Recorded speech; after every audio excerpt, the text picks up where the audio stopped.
भी कार्य करता है उसे अपना कर्म का फल भुगतना ही पड़ता है, चाहे अच्छा हो या बुरा। आइए देखते हैं सेठ करमचंद की कहानी।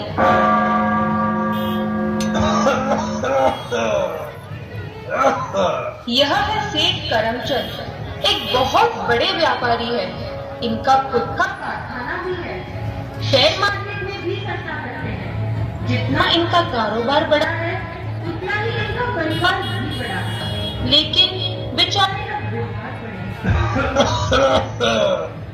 पिताजी, दवाई ली क्या? अरे, आपका बुखार 104 हो गया है, डॉक्टर को बुलाओ। अरे नहीं 105 आएगा तब भेज देना। पिताजी, मैं शहर की बात नहीं कर रहा हूँ, आपके टेम्परेचर की बात कर रहा हूँ। पिताजी, आंखें खोलो, दीपक। अरे भगवान, ये क्या हो गया? पिताजी, आंखें खोलो। दीदी, मम्मी, जल्दी आओ। अरे क्या हुआ पिताजी?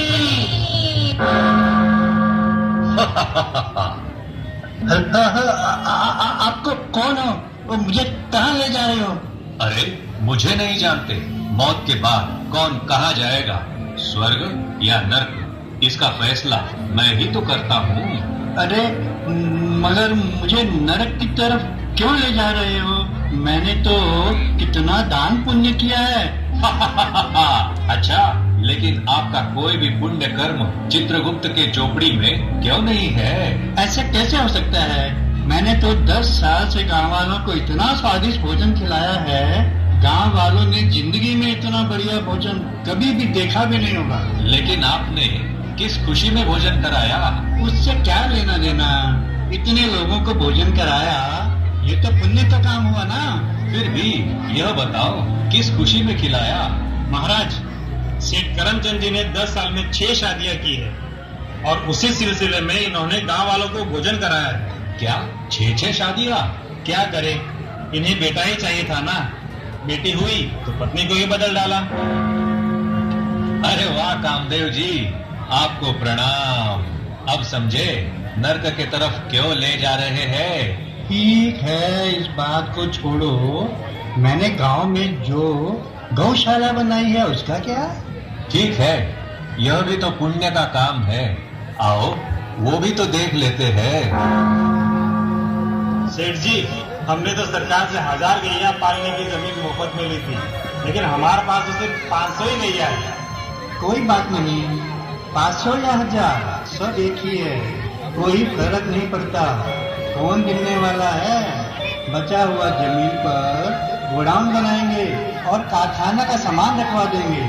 अगर कोई इंस्पेक्टर आया तो उसे चाय पानी देकर भगा देना। अरे वाह सेठ श्री लोभाधीश, कुछ याद आया? और भी कुछ कहना है? सेठ करमचंद जी, हम गरीबों के लिए अस्पताल बना रहे हैं, आप भी कुछ मदद करें तो अच्छा रहेगा।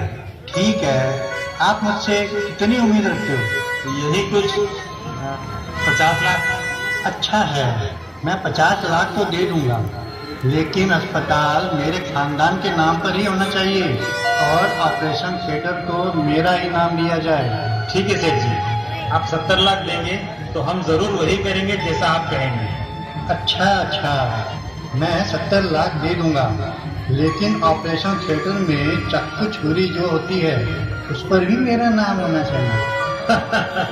जरूर, अगर आप चाहो तो जो मरीजों को खून चढ़ेगा वह भी आपका ही खून दे देंगे। अरे वाह, ये तो आपने बहुत अच्छी बात बताई, मुझे तो ये सूझा ही नहीं। यह बात सुनकर मैं तो बहुत खुश हो गया हूँ।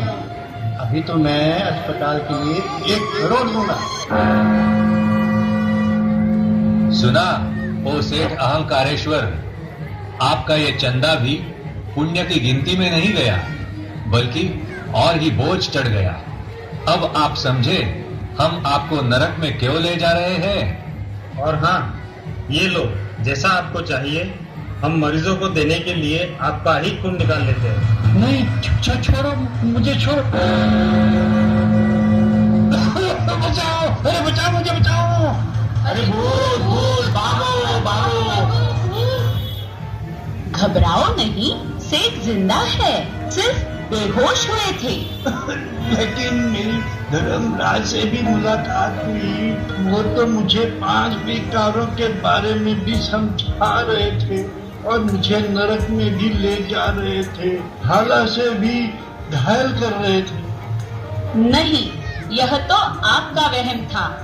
आप भी इस बात को भली भांति जानते हो कि आपने जो पुण्य कर्म किए हैं उसके पीछे कोई न कोई स्वार्थ छिपा हुआ था। इसीलिए आपको धर्मराज का अनुभव हुआ। तो आप सबको भी याद रहे, शुद्ध, निस्वार्थ और निमित्त भाव से किया हुआ साधारण कर्म भी श्रेष्ठ कर्म में गिना जाता है। कर्म करो ऐसे भाई, तुम पड़े न फिर पछताना, पड़े न फिर पछताना। एक दिन तो धर्मराज को पड़ेगा मुख दिखलाना, पड़ेगा मुख दिखलाना। एक दिन तो धर्मराज को पड़ेगा मुख दिखलाना, पड़ेगा मुख दिखलाना।